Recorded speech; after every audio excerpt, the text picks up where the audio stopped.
Vamos conhecer o Pai numa totalidade bastante, não vou dizer plena, porque nós somos tão imperfeitos e nunca vamos chegar neste mundo aqui na perfeição.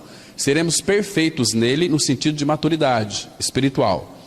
Mas como homens e mulheres, ainda neste vaso de barro, nunca vamos alcançar uma perfeição humana, mas uma perfeição cristã sim.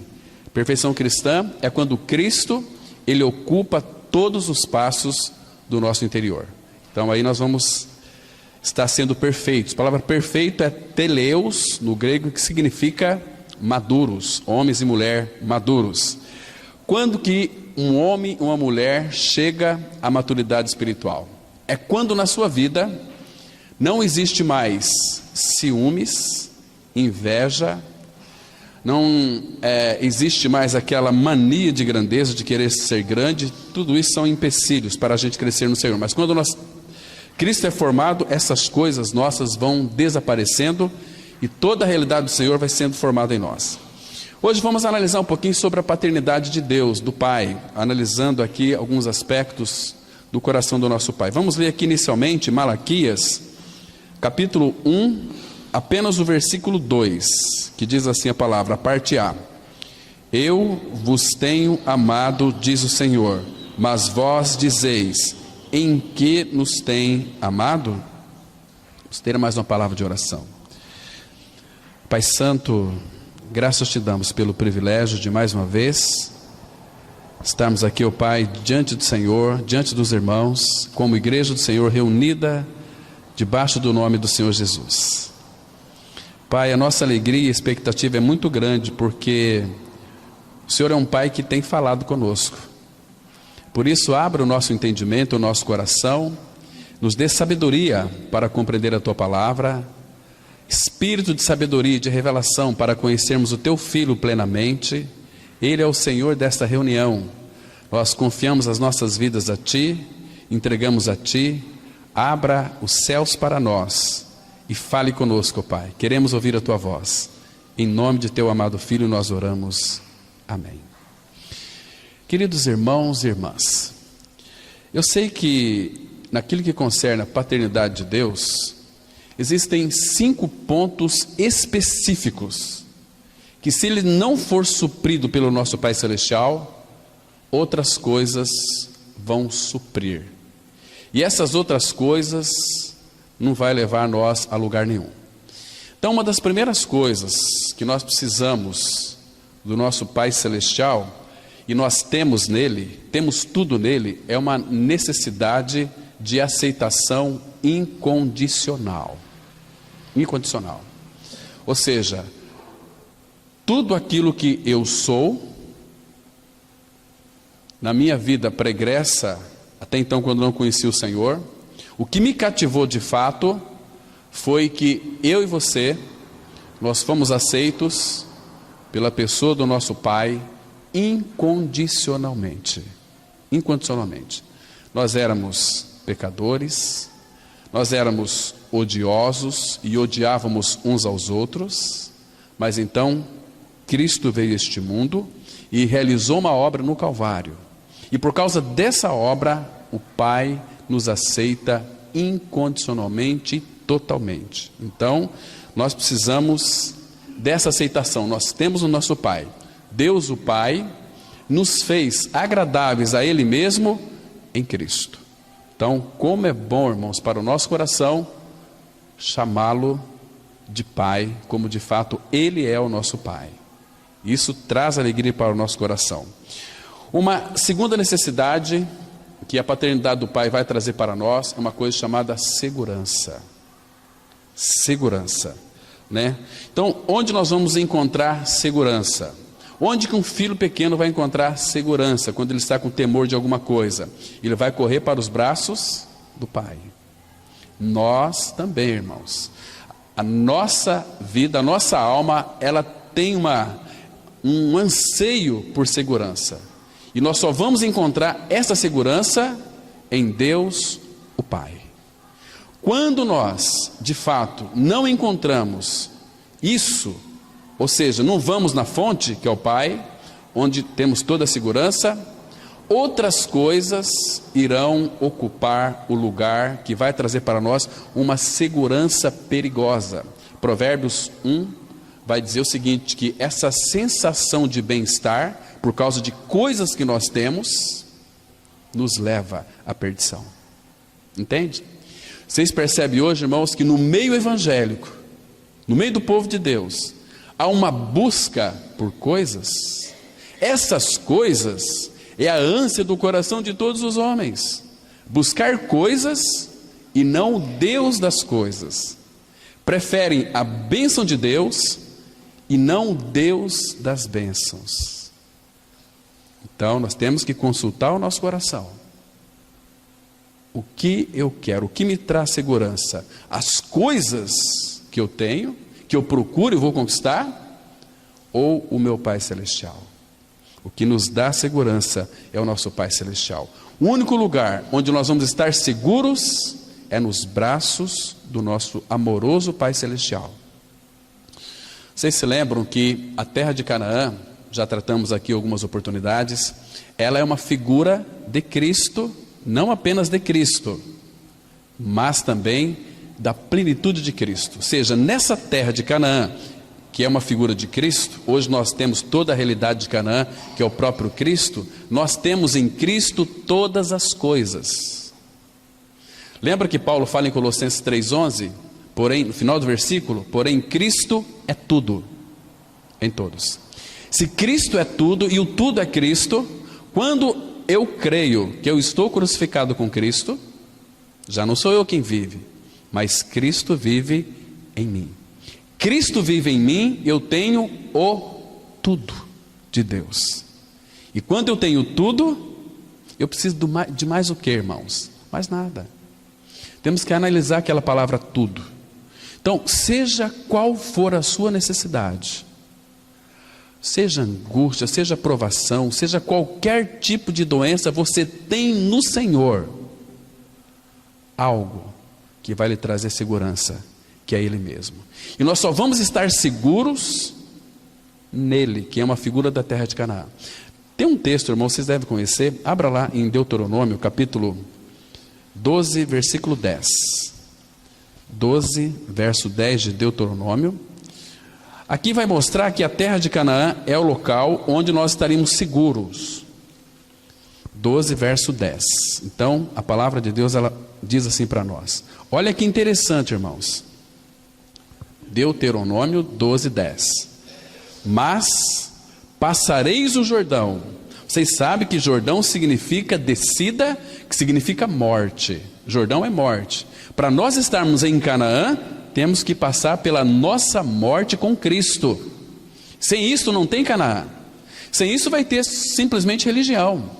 Vai ter obedecer mandamentos, obedecer regras, tem que fazer isso, tem que fazer aquilo, tem que fazer uma campanha, tem que fazer... Não, isso não é nada disso. Então, mas passareis o Jordão e habitareis na terra. Essa terra, a terra de Canaã, que é uma figura de Cristo. Habitareis na terra que vos fará herdar o Senhor. Então, qual é a nossa herança, irmãos? Cristo. Senhor vosso Deus. Agora veja aqui. E vos dará, primeira coisa que nós vamos encontrar nessa terra: descanso. Descanso de quê? De todos os vossos inimigos em redor. E um dos vossos inimigos, inclusive, é Satanás. Deus nos dá descanso dele. Ele escreveu em 1 João 5, verso 18, que o Filho de Deus nos guarda e o maligno não nos toca. Não pode tocar um filho de Deus.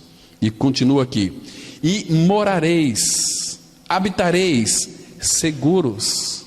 Está vendo? O único lugar, diz as Escrituras, que nós vamos habitar, morar seguros, é em Canaã. Claro que aqui era uma figura, mas em realidade, nós habitamos no Senhor, e o Senhor habita em nós. Compreenderam? E quando Ele habita em nós, nós habitamos nele, nós estamos em absoluta e total segurança.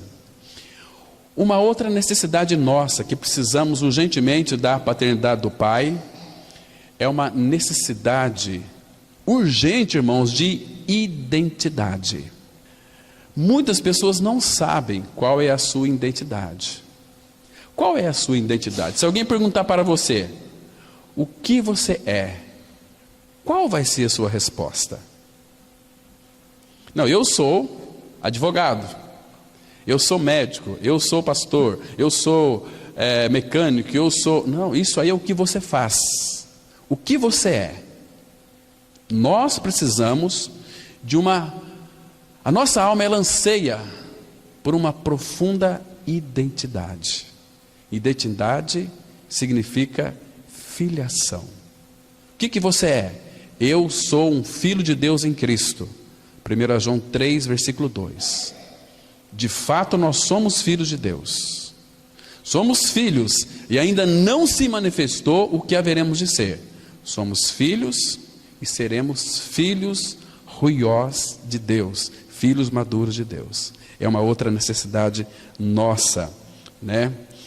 Agora, queridos, nós precisamos também, além de identidade, a nossa alma, ela anseia por uma coisa chamada significado.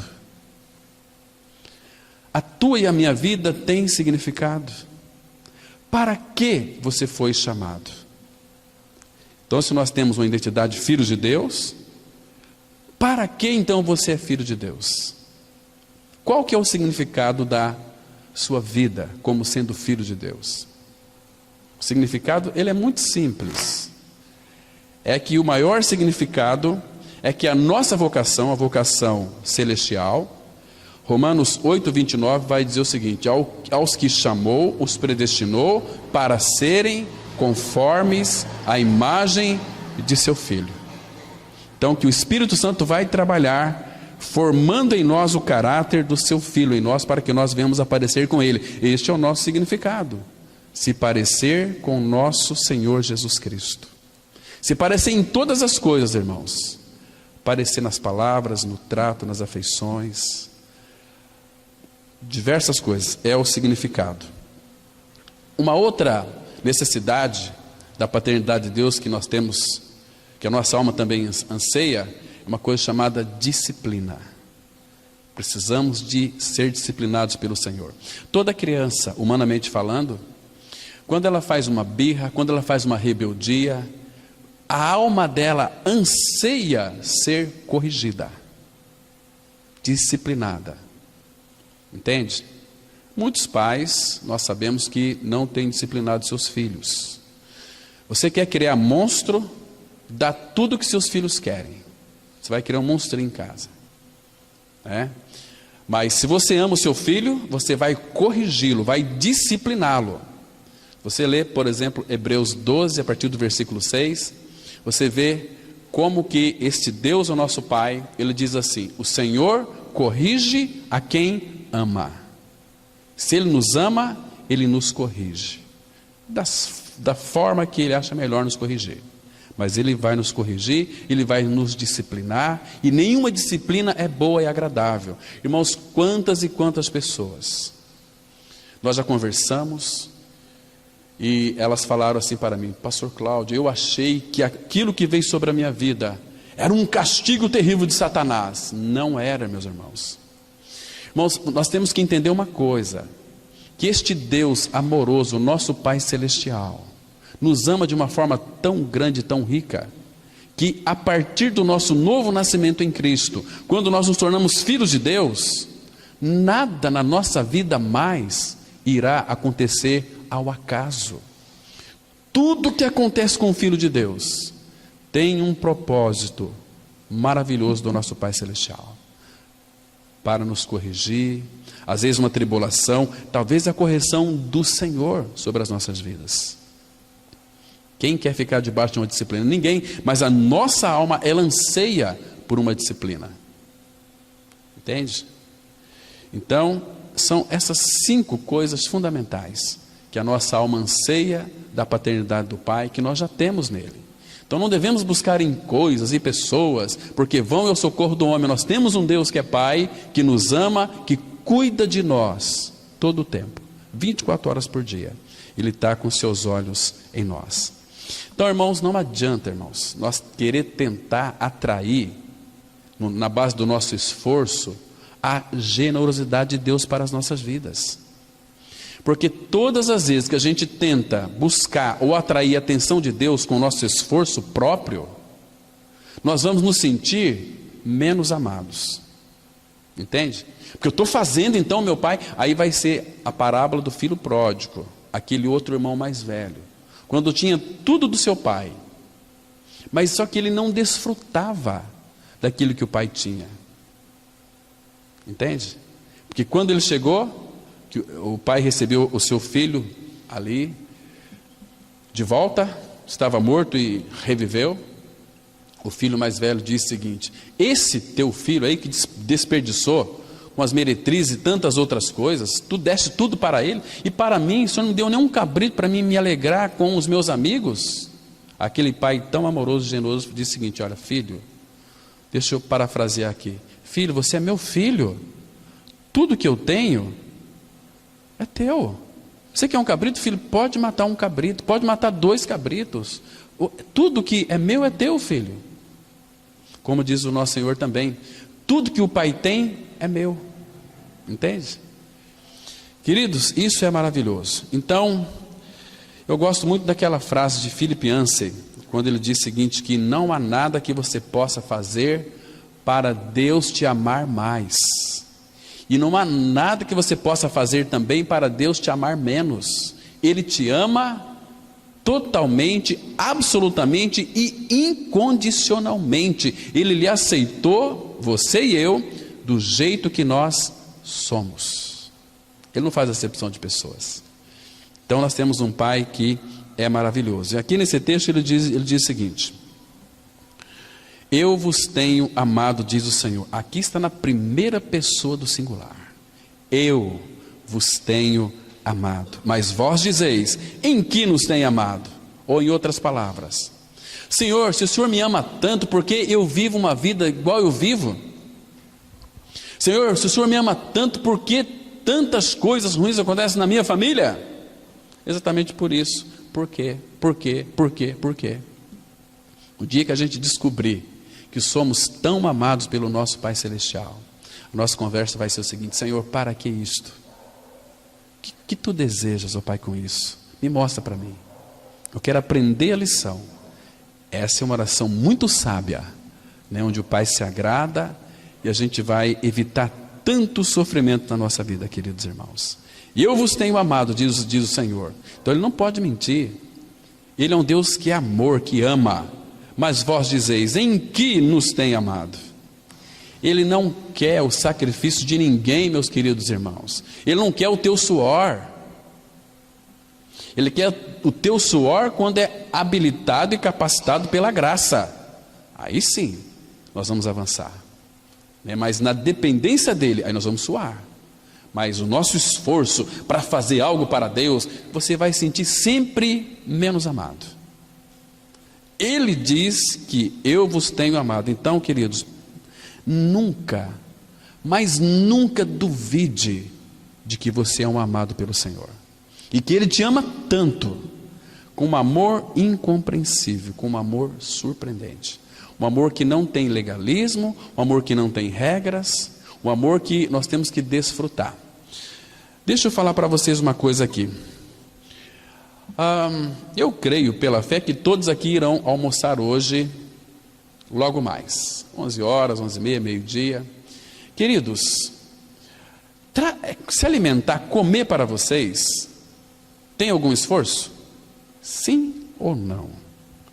Você se esforça para comer ali um prato bem gostoso, uma salada, um churrasco, ou aquelas variedades de alimento? Você ali tem algum esforço? Você se esforça para se alimentar? Você, ali, quando a gente está se alimentando numa belíssima e gostosa refeição, existe algum legalismo? Não. Eu penso que quando nós estamos alimentando, nós estamos descansando. Você dificilmente vai comer de pé. Você vai se assentar. Irmãos, isso que o Pai quer. Abra sua Bíblia, por favor, no Evangelho de João, capítulo 6, versículos 56 e 57. João 6, 56 e 57. Veja-se aqui, irmãos, quanto trabalho há em comer. Eu creio que nenhum. Quanto legalismo tem aqui em comer? Nenhum, mas há descanso em nos alimentarmos. Olha só aqui, Jesus diz aqui, João 6, 56 e 57, quem comer a minha carne e beber o meu sangue, permanece em mim e eu nele.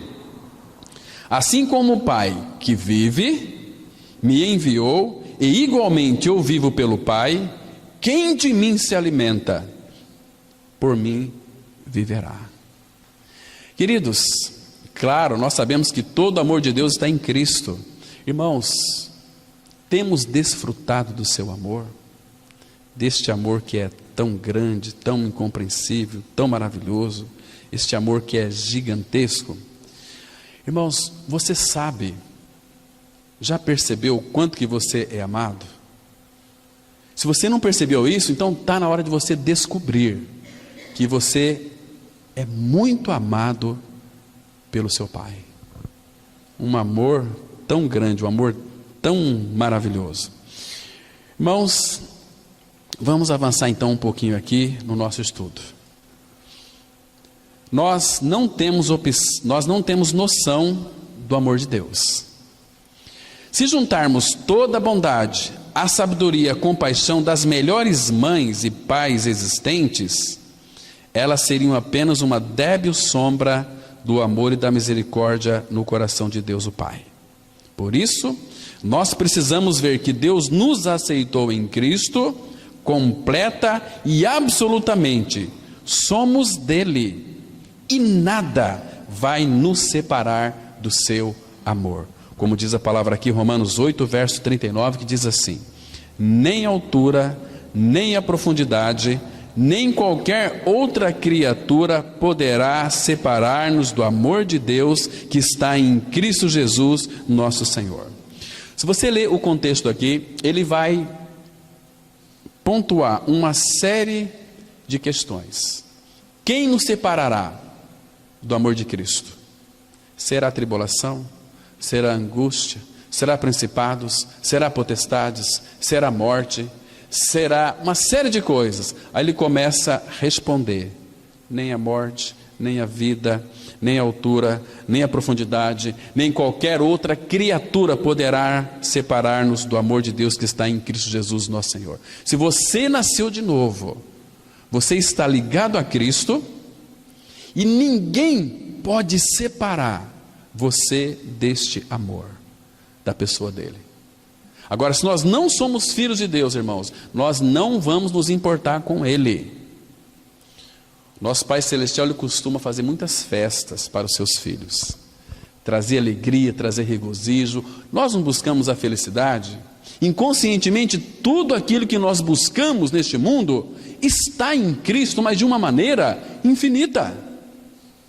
Alegria neste mundo as pessoas buscam, não é alegria, buscam felicidade. Mas a verdadeira alegria está em Cristo, e delícias perpetuamente. Nele nós temos tudo. Então, nós vivemos uma união inseparável do nosso amado Pai Celestial. Estamos unidos, estamos ligados a Ele. Irmãos, a palavra fala, quando nós nascemos neste mundo, nascemos com uma natureza tão perversa, tão pecadores que éramos. A palavra fala que Ele vos deu vida, estando vós mortos em vossos delitos e pecados. E Efésios 2,4, a Bíblia diz assim: mas Deus, sendo rico em misericórdia, por causa do grande amor com que nos amou, estando nós mortos em nossos delitos, nos deu vida juntamente com Cristo.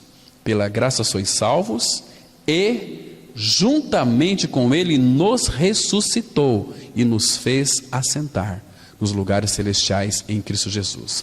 Ele nos tirou de uma posição terrena e nos elevou pela fé nos lugares celestiais em Cristo. Essa é a posição minha e sua, de filho. Fomos levados numa posição de filhos, habitação de Deus, o Pai, a trindade linda, uma vida harmônica. Nós estamos lá pela fé. Vocês morreram. A vossa vida, a vida de vocês estão escondida com Cristo em Deus.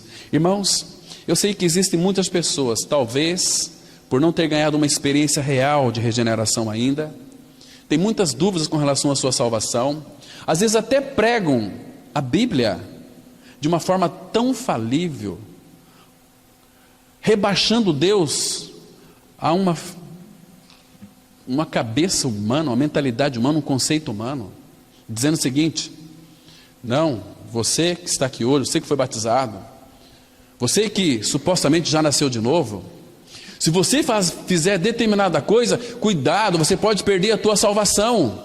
Isso é um engano, é um ledo engano. Irmãos, João 10, 28, Jesus disse, o Senhor da salvação, Ele disse assim: eu lhes dou a vida eterna, jamais perecerão. Se Ele nos deu a vida eterna, e se nós já cremos no Senhor Jesus, na sua morte e ressurreição com Cristo, nós já temos, irmãos, a vida, e a vida eterna, e o próprio Senhor disse que nós jamais iríamos perecer. Agora, nós vamos ficar com o que Ele disse, ou com o que muitos homens aí estão dizendo? Você perde a salvação, fazendo ameaça para as pessoas. O nosso Deus e Pai, você nunca vai encontrar na Bíblia ameaça. Ele fez ameaça sim, e cumpriu essas ameaças com ímpios e pecadores. Mas para quem é filho de Deus, nunca, jamais. É o amor dele que nos envolve de uma maneira tão preciosa. Amados, cada um de nós necessitamos de segurança, e quando nós não encontramos segurança em nosso Pai Celestial, nós vamos buscar segurança em coisas. Fora de Deus, nós vamos buscar segurança em plataformas, em possuir coisas. Vamos buscar se relacionar na forma de obter e não de dar. O perigo disso tudo é achar que nossas mãos trarão segurança, mas as nossas mãos é o lugar mais intranquilo deste universo. As mãos do Pai é sim o lugar mais seguro deste universo. Então precisamos saber quem nós somos, qual é a nossa identidade, o que somos. Não estou perguntando o que você faz, mas sim o que você é. Nós somos o que somos em Cristo, ou seja, somos filhos de Deus. Essa é a nossa genuína identidade. Qual que é a nossa identidade? Se você é filho, essa aqui. 1 João 3, 1, a parte A, que diz assim: vede que grande amor nos tem concedido o Pai, a ponto de sermos chamados filhos de Deus, e de fato somos filhos de Deus. Essa é a nossa identidade. O que você é? Filho de Deus. Essa é a minha identidade, e essa identidade nos traz para a nossa segurança, porque pela graça nós podemos então crer no Senhor. A palavra fala em João 1,12, a Bíblia diz assim: mas todos quantos o receberam, deu-lhes o poder de serem feitos filhos de Deus, ou chamados filhos de Deus, a saber, aos que creem no seu nome. De novo, a palavra receber e crer é a mesma raiz no grego, significa unido a, mas a todos os que receberam, creram, e Deus lhes deu o poder de serem chamados filhos de Deus. Então recebemos o Senhor. Receber não é aceitar, como muitos pregam. Isso não tem na Bíblia. Aceitar Jesus não existe na Bíblia. Quem aceita Jesus, irmãos, não foi salvo genuinamente, porque compromisso com o Pai é com vidas e a sua palavra, com sua palavra e com vidas. Se nós não crermos como diz a Escritura, nós vamos crer, ou estamos crendo de uma forma em vão. Como muitos irmãos, por terem sua mente cheias de conceitos religiosos, naquele dia o próprio Senhor Jesus Cristo, Ele disse o seguinte, lá em Mateus capítulo 7, versículo 22 e 23, muitos naqueles dias hão de dizer-me, Senhor, porventura não temos nós profetizado em Teu nome? E em Teu nome não expelimos demônios? E em Teu nome não fizemos muitos milagres? Profetizaram expulsaram demônios, fizeram muitos milagres e maravilhas, mas naquele grande dia, o que Jesus vai dizer para eles? Apartai-vos de mim, vós que praticais a iniquidade, nunca vos conheci. Vocês nunca creram em mim, como eu estabeleci na palavra. Crer, estar unido a Cristo. Mas, irmãos, isso aqui é tão precioso. Vede que grande amor nos tem concedido, nos tem dado o Pai, a ponto de sermos chamados filhos de Deus. E de fato, somos filhos de Deus. Mas para isso, queridos, nosso amado Senhor teve que enfrentar o Calvário, a morte no Calvário. Então Jesus morreu na cruz para nos reunir, João 11:52, nos reunir como um só corpo nele. Esse é o cristianismo verdadeiro expresso nas Sagradas Escrituras. Vamos avançar. Então, irmãos, quanta necessidade temos de saber que temos um Pai incrível e que nos ama com um amor incompreensível e incondicional. Vocês devem se lembrar da parábola do homem que tinha 2 filhos em Lucas 15. Quantas lições temos aqui sobre esse pai incrível? Um dos filhos chega para seu pai e pede a parte da sua herança, aqui em Lucas 15, verso 12, que diz assim: o mais moço deles disse ao pai: Pai, dai-me a parte dos bens que me cabe. E ele lhes repartiu os haveres. Querido, Jesus contou essa parábola aqui, muitos a têm, inclusive em algumas bíblias está escrito em cima assim, né? A parábola do filho pródigo, mas não é a parábola do filho pródigo. Lá em João 15, a palavra começa dizendo o seguinte: Jesus conta a parábola de um homem que tinha 2 filhos.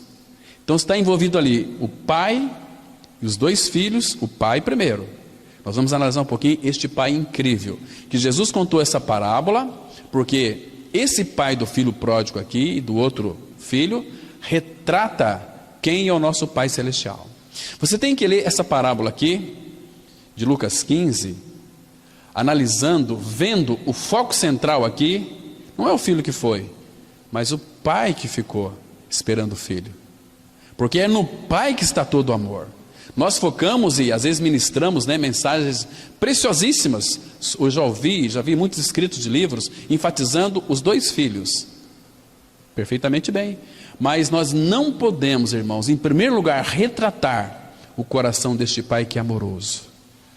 Porque ali tudo gira em torno do amor dispensado do pai para os 2 filhos. Entende? Então nós temos que enxergar aqui o coração do nosso Pai Celestial. Porque quando esse jovem aqui, meus queridos irmãos, ele pegou toda a sua herança, ele viveu como se fosse menos amado. Porque a segurança dele estava em quê aqui? Ele chegou para o pai e ele disse assim: Pai, a mensagem é exatamente essa: o senhor já está velho, o senhor é rico, já está velho, o senhor não morre, então me dá a parte que me cabe, que eu vou sair. Olha, o filho dizendo para o pai: me dá a parte que me cabe, porque o senhor não morre, essa riqueza está aí. Mas o filho poderia desfrutar, disse muito mais. Mas o que ele não reconheceu era que o pai o amava tanto, tanto, tanto, irmãos. Então ele pegou esse dinheiro, o pai repartiu, porque é um pai amoroso, um pai generoso. Nenhum pai faria isso, irmãos. Mas o nosso pai, ele fez. Irmãos, um detalhe muito importante: este mundo é um mundo que nos faz perecer. Ele dá e faz perecer. Pode ter certeza disso aqui. Porque, queridos, o pai deu e foi. O menino pegou tudo e saiu e foi gastar como ele queria. Mas foi se definhando, até chegar à estaca zero, fundo do poço. A ponto desse menino aqui, desse jovem, desejar comer lavagem. Até mesmo quando ele voltou para ele voltou para casa após ter gasto ali todo o seu dinheiro com seus prazeres. Agora ele se sentia um menos amado, porque ele começou a meditar, ele começou a cair em si. O Espírito Santo o convenceu. Aí ele caiu em si. Quantos trabalhadores de meu pai têm pão com fartura? Eu aqui padeço de fome. Irmãos, esse é o retrato do cristianismo também. Quantos e quantos filhos de Deus em Cristo que não desfruta daquilo que o pai tem em casa, na casa do pai, porque são distraídos, estão buscando coisas neste mundo. Esse mundo nos faz perecer, irmãos. Tão claro nessa parábola aqui, do homem que tinha 2 filhos, né, queridos? Olha, se esse jovem reconhecesse o quanto ele era amado, ele diria: nossa, mas que linda é a casa de meu pai, quanto amor eu tenho ali. Vamos abrir um texto aqui, irmãos. Tem um salmo aqui, Salmo 16, versículos 5 e 6. Aqui vai retratar um pouquinho. Salmo 16, os versículos 5 e 6. Textos, 2 versículos que nos chamam muito a nossa atenção. Porque quando nós então não percebemos o quanto Ele nos ama, nós vamos querer coisas, irmãos. Mas quando nós somos amados, a casa do Pai vai trazer para nós bastante segurança. Então, a palavra diz assim, Salmo 16, versículos 5 e 6. Olha aqui a expressão de Davi no verso 5. O Senhor é a porção da minha herança e o meu cálice. Esse cálice aqui é aquele cálice do Salmo 23. O meu cálice transborda. Quando eu estou na casa do papai, o meu cálice, cálice da alegria, não aquele cálice que o Senhor Jesus, Ele teve que tomar, esgotou até a última gota, para que nós tomássemos esse cálice da alegria. A herança e o meu cálice, tu és o arrimo, a proteção da minha sorte. Versículo 6. Caem-me as divisas em lugares amenos. É muito linda a minha herança. Versículo 7. Bendigo o Senhor que me aconselha, pois até durante a noite o meu coração me ensina. Queridos, na casa do papai há muito amor para cada um de nós. Na casa do pai, irmãos, nós temos tudo para desfrutar. Agora, irmãos, nós precisamos buscar isso do pai, não as coisas dele, porque tudo é vosso, diz a palavra de Deus. Porque, irmãos, não adianta você querer buscar coisas que de fato o pai não tem para você. Nós temos que correr atrás das nossas coisas, né? Queridos, as tuas coisas e as minhas coisas, a palavra fala que nós somos herdeiros de Deus, co-herdeiros de Cristo. Tudo é vosso, e aquilo que pertence a você, o Senhor de alguma maneira vai levar a bom termo, você vai possuir. Então tem muitos que querem riquezas, querem prosperidade. Queridos, e se Deus não tem isso para a sua vida aqui? Ele fala assim: contentai-vos com as coisas que tendes. Eu creio que se todos nós tivéssemos aqui muito dinheiro, fôssemos riquíssimos, será, irmãos, que nós iríamos nos prostrar diante do Senhor? Será que nós iríamos ter tempo para abrir as Escrituras, estar hoje aqui sentados aos pés do nosso amado Senhor? Eu creio que não. Muitos não estariam. Entende? Porque nós iríamos viver uma vida regalada. Talvez estaríamos para a França, para a Alemanha, Estados Unidos, desfrutando, né? Isso é um perigo terrível, irmãos. A pior insegurança. Mas esse rapaz aqui, ele disse assim para o seu pai: Pai, dai-me a parte dos bens que me cabe. E ele lhes repartiu os haveres. Está vendo aqui, irmãos? Vamos avançar um pouquinho mais aqui. Sabe o que este filho estava dizendo para o seu pai neste contexto?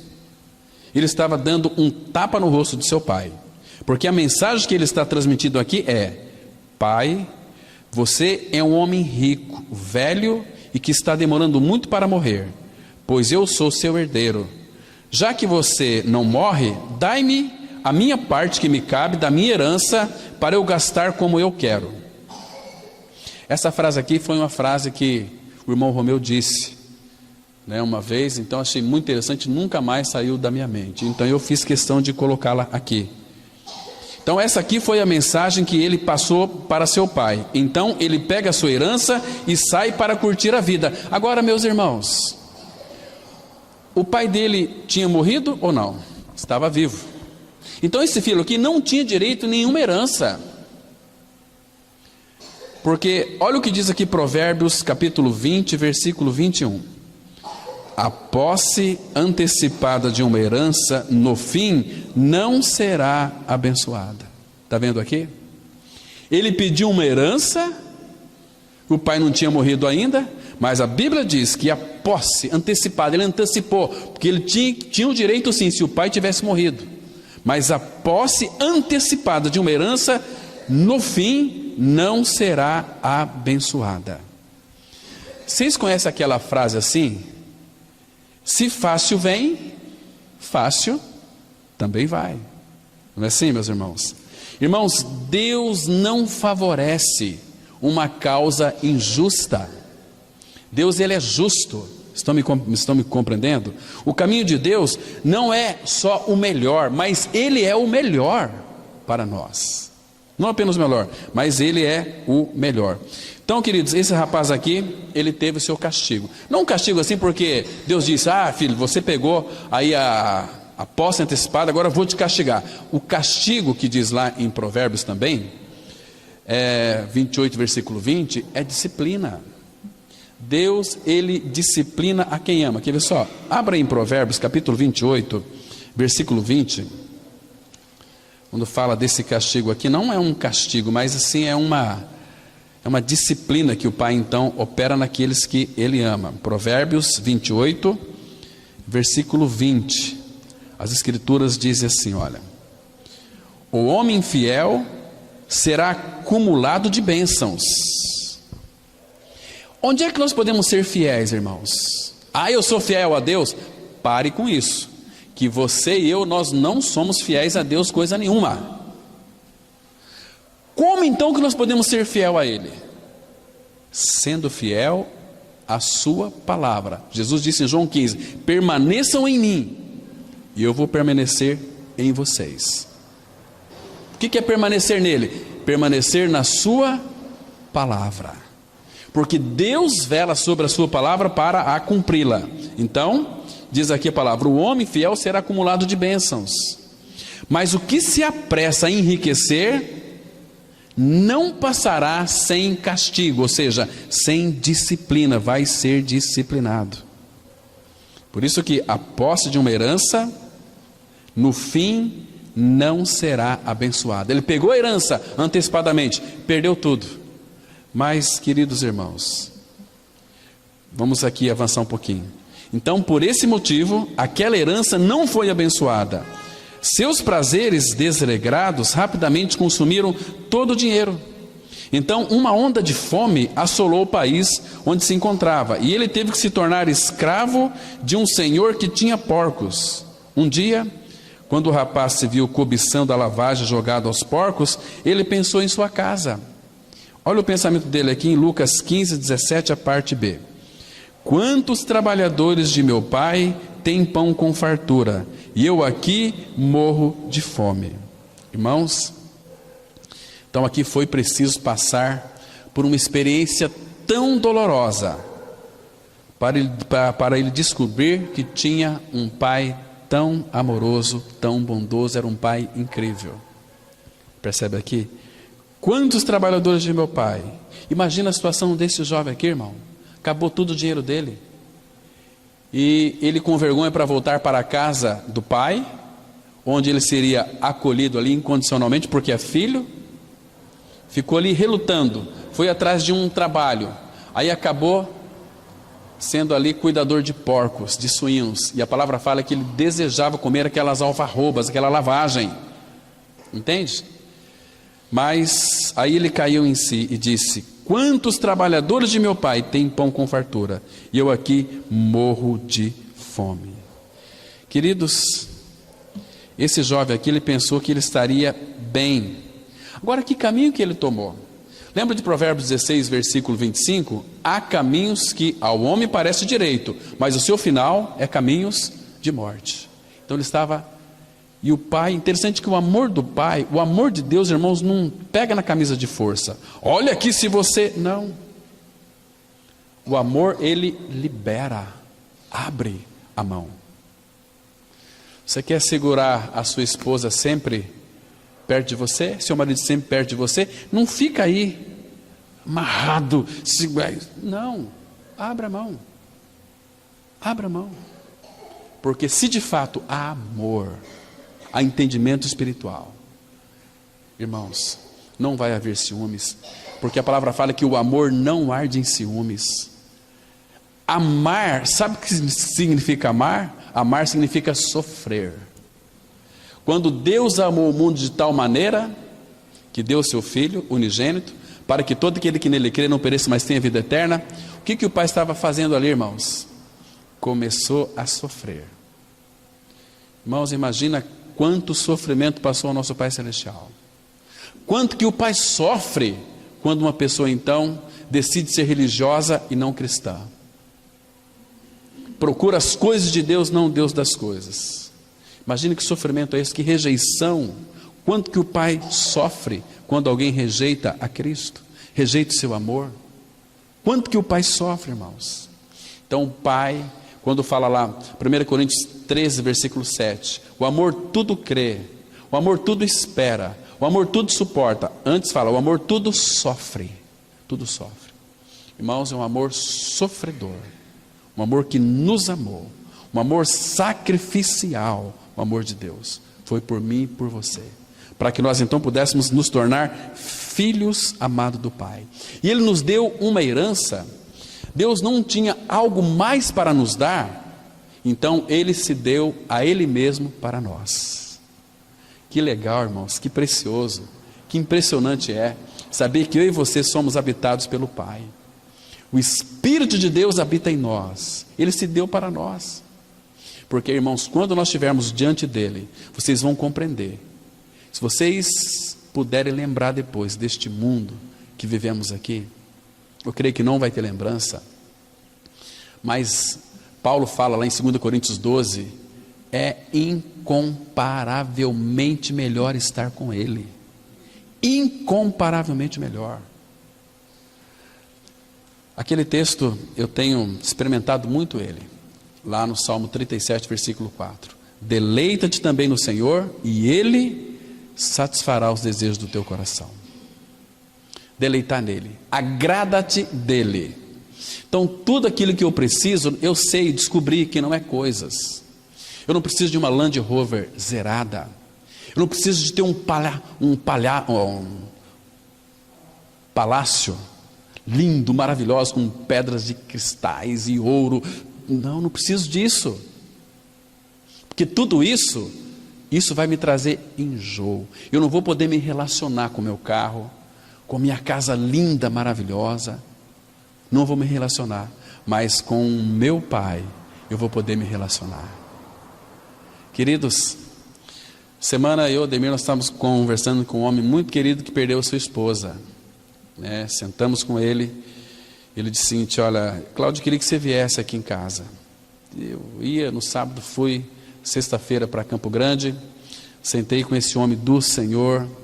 Ele disse assim: olha, eu estou sofrendo, perdi a minha esposa, 58 anos juntos, mas Deus tem me consolado, Deus tem me consolado. Um homem que, quando foi para o hospital, fez uma grande cirurgia, todos nós pensávamos que ele ia antes, mas ali depois ele voltou de novo para o hospital, e levou uma Bíblia, talvez com muitas dores. Eu esqueci das minhas dores, tinha dois ali do meu lado, e eu preguei para eles, falei deste amor de Cristo para eles. Que gostoso que é, que edificação é. Olha, meus queridos, vocês precisam conhecer o Senhor, esse Senhor de amor. Para que vocês vão morrer espiritualmente e eternamente? Já está morto espiritualmente, volta-se para Ele, só quer que vocês reconheçam o vosso pecado e voltes para Ele. Então Deus conforta, Deus vivifica, Deus traz cada vez mais de uma maneira tão incompreensível, porque quem passa sabe o que é isso, irmãos. Aqueles momentos quando passamos pelos túneis apertados, o Senhor é conosco. Ele diz assim: quando passares pelas águas, eu estarei contigo. Quando pelos rios, eles não te submergirão. Quando pelo fogo, não te queimará. Vamos passar por tudo isso, dificuldades terríveis. Talvez muitos aqui estejam passando por alguma dificuldade, mas irmãos, o Senhor Jesus Cristo disse em Mateus 28:20: e eis que eu estou convosco todos os dias. Olha para Ele. Quando nós contemplamos o Senhor, tiramos os olhos dos problemas, das circunstâncias, nós vamos ter um conforto, vamos ver a paz reinante, sermos tocados por Ele. Aquele problemão se torna tão pequenininho diante deste grande Deus que nós temos e que nos ama com um amor incondicional. 28, versículo 20 de Provérbios, nós lemos aqui: o homem fiel será acumulado de bênçãos, mas o que se apressa a enriquecer não passará sem castigo. Sem disciplina, ele foi de fato corrigido. Vamos avançar, queridos. Quantos trabalhadores de meu pai têm pão com fartura, e eu aqui morro de fome? Irmãos, quando esse menino ele caiu em si, o que ele sentiu fora do pai? Ele sentiu vazio. Abra aí em Isaías, capítulo 29, versículo 8. Isaías 29, verso 8. A palavra de Deus, ela traz aqui uma expressão muito interessante. Daqueles que pensam que têm, pensam que são e não têm, e não são absolutamente nada. Isaías 29, versículo 8, olha o que a Bíblia diz. Olha que interessante aqui, queridos. Será também como o faminto, que sonha que está a comer, mas acordando sente-se vazio. Ou como o sequioso, que sonha que está a beber, mas acordando sente-se desfalecido e sedento. Irmãos, muitos e muitos cristãos têm tido essa experiência de vazio aqui, uma experiência negativa. Mas eu frequento a igreja, eu dou o dízimo, eu oro, eu leio a Bíblia, mas a pergunta é: você já nasceu de novo? Você já creu no seu novo nascimento em Cristo? Irmãos, e não tem outro caminho para nascer de novo, a não ser crendo que fomos atraídos no corpo de Cristo, que fomos crucificados e mortos junto com Cristo.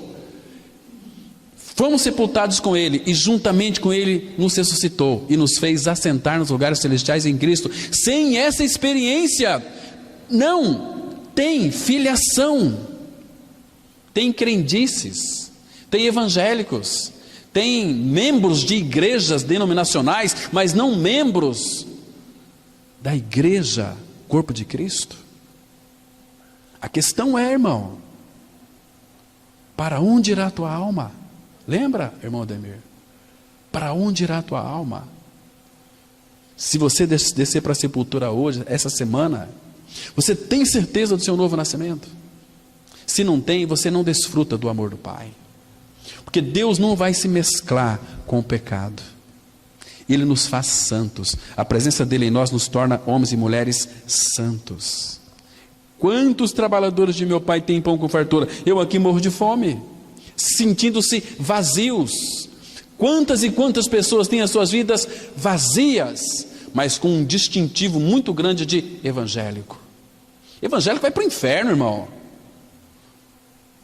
Tem os crentes com a fé dos demônios, fazer obras, aquela coisa toda. Crês tu que há um só Deus? Faz bem, até os demônios creem e tremem. É uma busca de Deus, uma busca de poder. Vamos buscar a Deus, buscar a Deus. Que negócio é esse de buscar a Deus? Se Jesus diz: eu sou o caminho, vocês não vão ao Pai senão por mim. Ninguém vem ao Pai senão por mim. Tem que passar por mim, passar pela cruz, para que o pecado seja removido, porque Jesus é o Cordeiro de Deus que tira, que remove o pecado. Se Ele tirou o meu pecado, Como é que você pode dizer que é um pecador ainda? Nós éramos pecadores. O que você é hoje? Um santo em Cristo, um filho de Deus. Nós já lemos aqui que grande amor nos tem concedido o Pai. Somos filhos. O que você é? Eu sou um pecador. Pecador não é filho. O que você é? Sou um filho de Deus. Por quê? Porque a Bíblia diz que eu sou. Mas quer dizer que você não peca mais? Eu sou filho de Deus. Mas quer dizer que você não peca mais? Eu já estou crucificado com Cristo, vivo no mas eu, mas Cristo vive em mim. Você não peca mais? O que a Bíblia diz? Romanos 6,14. Abra lá. Olha o que a Bíblia está dizendo aqui. Romanos capítulo 6, verso 14. Ah, que texto precioso, meus queridos irmãos. Vou ficar aí preocupado se eu peco ou se eu não peco? Isso não quero nem saber. Só sei de uma coisa. Aqui, Romanos 6,14 fala aqui: porque o pecado não terá domínio sobre vós, pois não estáis debaixo da lei, e sim da graça. Estou debaixo da graça. O pecado não tem mais domínio sobre mim, sobre qualquer filho de Deus. Quantos e quantos estão morrendo de fome? Vamos avançar. O filho perdeu tudo e acabou na miséria. Onde estava o pai? Estava na fazenda, esperando. Ele não perseguiu seu filho para lhe dizer quão estúpido era, nem saiu correndo para lhe dar alimento quando viu faminto. Ele esperou. O pai estivera esperando por esse filho o tempo todo. Talvez, se fosse nosso filho, diríamos: espero que tenha aprendido a lição. Mas essa não foi a atitude do pai. Sem hesitar, ele saiu correndo ao encontro do filho. É provável que o filho tenha pensado que o pai despejaria toda a sua ira sobre ele, porque apressou-se em dizer em Lucas 15, verso 21. E o filho lhe disse: Pai, pequei contra o céu e diante de ti, já não sou digno de ser chamado teu filho. Ah, aí sim, irmãos, que bênção é para uma pessoa reconhecer que ela não é digna de ser chamada filho de Deus, quando ela reconhece a sua indignidade. Porque ninguém tem dignidade para ser filho. Foi os méritos de Cristo na cruz do Calvário, e quando nós cremos na obra consumada, que nós nos tornamos seus filhos amados. Então foi preciso, irmãos, que esse rapaz chegasse ao fundo do poço para perceber o quanto ele era amado pelo seu pai. Queridos, o que Deus quer de mim e de você, irmão? Só quer que você saiba o quanto você é amado por Ele, e se lambuze no amor do Pai. Desfruta deste amor maravilhoso. Entre num relacionamento para o qual você foi chamado. Imagine, irmão, você poder desfrutar, conversar, usufruir daquilo que Deus é. Colocar assim o teu vaso debaixo da fonte da graça de Deus. Sabe o que vai acontecer ali? Ele vai derramar a riqueza da sua graça. Olha que texto lindo. Não esqueça desse versículo que eu vou citar para você aqui. Efésios capítulo 1, versículos 6 e 7. Olha aqui, irmãos, Efésios 1, 6 e 7. Que versículo maravilhoso, preciosíssimo demais. Nós nem merecíamos isso aqui, mas olha aqui. Versículo, vou ler 6, 7 e 8. Presta atenção, irmãos. Olha só que delícia, que maravilha. Efésios 1, 6. Para louvor da glória de sua graça, que Ele nos concedeu gratuitamente no amado, no qual temos a redenção, pelo seu sangue, a remissão dos pecados, segundo a riqueza da sua graça. Presta atenção nessa palavra aqui, riqueza da sua graça. Riqueza da sua graça, que Deus derramou abundantemente sobre nós. O que Ele fez com a riqueza da graça? Ele derramou abundantemente sobre eu e sobre você. Que lindo, irmãos, em toda sabedoria e prudência. O que nós precisamos mais, irmãos? Existe riqueza maior do que essa? Esta abundante graça Ele derramou sobre mim e sobre você. Agora é para nós desfrutarmos disso, irmãos. Ai, que delícia que é isso. Que delícia que é isso. Quando, olha, as nossas orações no quarto fechado, elas têm mais significado. Todas as vezes que a gente vai para o quarto e fecha a porta, tem um grande tesouro ali nos esperando. Amor abundante. Puxa vida, que delícia é isso. Vamos avançar um pouquinho mais. Então, quando o filho disse: Pai, pequei contra o céu e diante de ti, já não sou digno de ser chamado teu filho. Você se lembra daquela frase anterior, que ele disse assim, ele escreveu no discurso lá: Pai, trata-me como um dos teus trabalhadores. O pai não deixou ele falar essa palavra aqui. Mas o pai o interrompeu, abraçando e beijando. Estava tomado pela alegria, porque o filho pelo qual tanto esperava, finalmente havia encontrado o caminho de casa. Irmãos, imagina só a alegria do nosso Pai Celestial, quando um homem, uma mulher, um jovem, um adolescente crê em Cristo. A palavra fala assim, que há alegria diante dos anjos, quando um pecador se arrepende. Muitos falam que os anjos ficam alegres. Anjo não fica alegre. Há alegria diante dos anjos. Agora, quem que fica alegre? É o Pai, é Deus, o Pai. Então, se há alegria diante dos anjos, não, a palavra não fala que os anjos ficam alegres, mas se há alegria diante dos anjos, significa que é o Pai que fica alegre, quando o pecador se arrepende, porque agora faz parte da família bendita do Senhor. Isto é tão lindo, meus queridos irmãos, preciosíssimo. Imagina a alegria desse pai quando recebeu o seu filho. O que nos chama a atenção é que o filho não completa a última frase que ele fez lá no chiqueiro: trata-me como um dos teus trabalhadores. Por quê? Porque aqui o Senhor quer nos ensinar uma preciosa lição. Qual lição? O Senhor Jesus interrompe o falar do filho com o falar do pai. Jesus quer que entendamos que a nossa posição de filho nunca pode ser mudada. Se você é um filho de Deus em Cristo Jesus, você nunca será um desfiliado mais. Por quê? Porque foi ele quem disse aqui, João 10, versículo 28, diz assim a palavra: eu lhes dou a vida eterna, jamais perecerão, e ninguém as arrebatará da minha mão. Irmãos, quem pode nos separar do amor de Deus que está em Cristo? Ninguém. Ele disse aqui: e eu lhes dou a vida eterna. Agora, aprenda o que é vida eterna. É uma vida que não se acaba nunca mais. O que é vida eterna? Cristo. 1 João 5,12 diz assim: aquele que tem o Filho tem a vida. Quem não tem o Filho não tem a vida. O que eu tenho que fazer para ter o Filho? Crer que eu estou crucificado com Cristo, e vivo não mais eu, mas Cristo vive em mim. Aquele que tem o Filho tem a vida. Eu lhes dou a vida eterna. Jamais perecerão. Está vendo aqui, irmãos? Que privilégio é para mim e para você que cremos no Senhor. Nós nunca iremos perecer eternamente. Jesus quem disse, e eu creio naquilo que ele disse. Bem, esses chulas aí dizendo o seguinte, que você, olha, se você não vai perder a vida eterna. Não, Jesus disse que não perde, e eu creio naquele que fez a obra no Calvário. Entende, irmãos? Que maravilha. A salvação que ele fez foi plena e perfeita, é para todo sempre. Abra rapidinho lá em Isaías 51, versículo 6. Será que perde a salvação? Claro que não perde.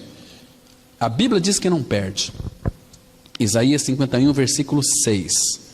A palavra diz assim, olha só: levantai os olhos para os céus e olhai para a terra embaixo, porque os céus desaparecerão como a fumaça, e a terra envelhecerá como um vestido, e os seus moradores morrerão como mosquitos, mas a minha salvação durará para sempre, e a minha justiça não será anulada. A minha salvação durará para sempre. Então, feliz o homem e a mulher que creu em Cristo Jesus. Vai passar terra, vai passar tudo, mas a minha salvação durará para sempre. Está vendo, irmãos? Que coisa mais preciosa. Irmãos, nós nunca vamos nos tornar trabalhadores, porque nós somos filhos de Deus em Cristo. Então aquele pai vira-se para o seu servo e pede para trazer o novilho cevado. Ele não diz um novilho cevado. O artigo no grego não é geral, mas definido. Sabe qual é a ideia? Quando o filho sai de casa, o pai coloca o novilho para engordar, para que quando o filho voltasse, o novilho estivesse bem criado e pronto para a festa. Nós sabemos que aquele novilho é uma figura do precioso sacrifício de nosso bendito Senhor Jesus Cristo. É o Pai que dá e dá. Jesus, irmãos, ele veio não para ser servido, ele veio para servir e dar a sua vida em resgate por muitos. Vamos ler aqui Marcos 10, 45. Pois o próprio Filho do Homem não veio para ser servido, mas para servir e dar a sua vida em resgate por muitos. O Evangelho de Marcos, esse é o versículo chave que fala do servo. Servo aqui, lembra que existe 4 animais que prefiguram o Senhor Jesus Cristo na Bíblia, e um deles é o boi. Jesus, como servo aqui, ele é o boi. Ele disse assim, lá em Mateus 11, a partir do versículo 28, Vinde a mim, todos vós que estáis cansados e sobrecarregados, eu vos aliviarei. Tomai sobre vós o meu jugo. Jesus é aquele boi manso, maduro. Ele já colocou a cabeça dele no jugo e fala, tomai sobre vós o meu jugo. Ou seja, coloca a sua cabeça junto comigo aqui no meu jugo. Como nós somos aqueles boizinhos novos, a gente quer ir rapidinho, começa a dar coisa, então aquele jugo começa a nos machucar. A gente olha para aquele boi manso, ele está tranquilo, experimentado no trabalho. Ele fala assim, aprendei de mim, que sou manso e humilde de coração, e achareis descanso para as vossas almas. Pare de se esforçar, descansa nele, irmãos. Então, aquele sacrifício era uma figura linda do sacrifício de Cristo. Para que aquele filho fosse restaurado, então, houve ali uma grande festa. Matou aquele boi cevado, que lá no grego é um artigo definido, apontando para Cristo. Estão me compreendendo? É muito linda essa figura, irmãos. Então o pai pôde receber aquele filho são e salvo, mas Jesus é o servo. Se você ler João capítulo 13, você vai ficar impressionado, ali no lava as pés, o Criador lavando os pés daqueles discípulos, impressionante. E esse pai incrível também disse para trazer a melhor roupa, pois ele estava com aqueles trapos, e o mandou trazer também o anel para se colocar no dedo. Embora o filho já tinha pegado toda a sua herança, agora ele não tinha herança nenhuma, ele gastou toda a sua herança, mas agora o pai dá uma herança da graça, ou seja, o pai estava dizendo, ele ainda é meu herdeiro. Mas agora de uma maneira muito maior, porque agora ele compreendeu quem é o Pai, quem é Ele mesmo, o que é graça, o que é governo, o que é herança. Irmão, você entendeu aqui? Este anel aqui é uma figura linda de herança. Lembra que o filho, quando saiu de casa, falou o seguinte, pai, dai-me a parte da minha herança que me cabe. E foi. Mas quando ele voltou, o pai colocou um anel no dedo, disse o seguinte, filho, você ainda é meu herdeiro. Tudo que é meu é teu também. Mas agora uma herança muito maior, porque agora o filho compreendeu que era amado. Ele sempre foi amado, é que ele nunca desfrutou deste amor. Ele estava cego. Então, irmãos, que Deus nos abençoe. E que você também e eu. Irmãos, nós temos que entender que eu e você, nós somos amados. Você já descobriu isso? Este Pai, Ele é incrível porque Ele nos ama, sem se importar com quem eu e você, nós éramos e somos hoje. Ele nos amou, então Ele deu seu Filho. Amém. Vamos ter uma palavra de oração. Pai amado, obrigado porque nós temos os olhos abertos, e hoje, Pai, nós sabemos, sem sombra de dúvida, que nós somos amados, que Tu nos ama. Pai, este amor que é tão grande, ele tira de nós todo medo. Este amor, ó Pai, nos faz com que nós sintamos aceitos, seguros, com identidade, com significado e com disciplina. Muito obrigado, Pai, pela Tua palavra, tão cheia de vida. É no nome de Teu Filho Jesus que nós oramos a Ti agradecidos. Amém.